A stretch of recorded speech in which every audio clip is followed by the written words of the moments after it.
President Trump's Make D.C. Safe Again blitz is officially underway, with an increased presence of law enforcement on the ground right now in the nation's capital, all to crack down on rampant crime.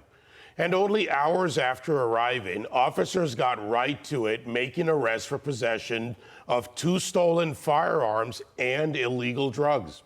And the feds will remain in the city for at least the next week, sending a clear message. D.C. isn't a free-for-all anymore.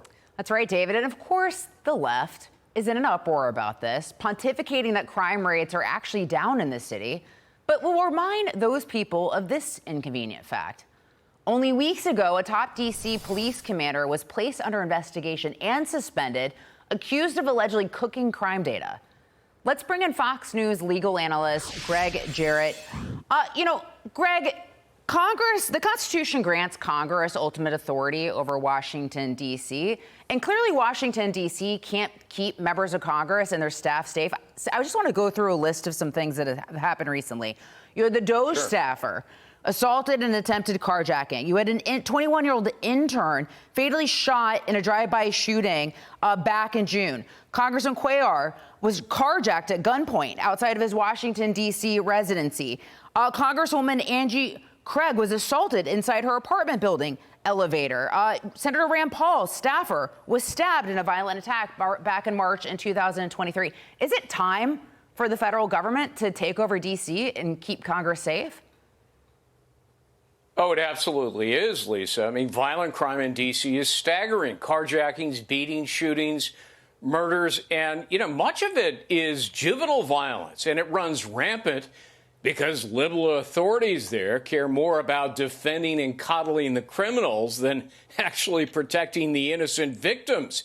I mean, I go there frequently. It is devolved into a dystopian hellhole that's governed by this twisted mentality arising from the BLM ethos. The mayor, D.C. council, police, prosecutors all seem to think that criminals are the poor victims here, which, of course, is idiotic.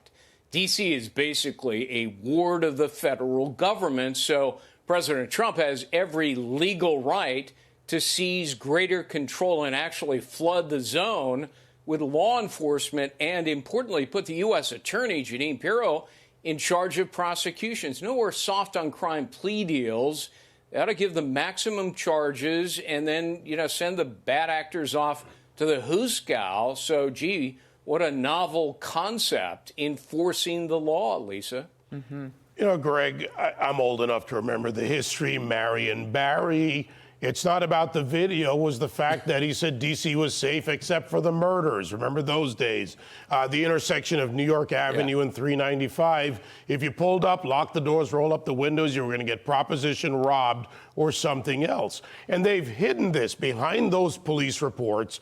The end of watch changes. We saw that in New York at one point and in other cities where they change how they're charging someone for a violent crime.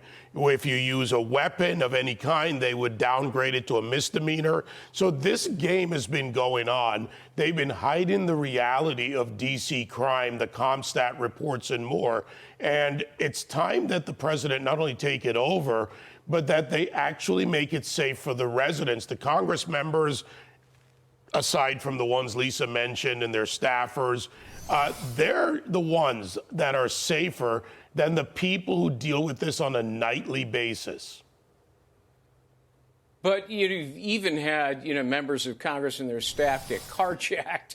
I mean, look, it's clear, as you pointed out, David, that, they've been cooking the books for a long time. It's a running joke in Washington, D.C., and everybody knows it. And you're right. One of the most hideous contortions of the law and the legal process is taking some really serious violent crimes and just downgrading them to, misdemeanors and infractions. And there's the door. Have a good day. And, of course, we'll see you back here tomorrow because they're recidivists and they go out and they re-victimize innocent people and commit the same crimes over and over. Very much like what's happened, in New York City because of the, oh, gee, we don't need bail. Bail is oppressive and, racist and so forth. So,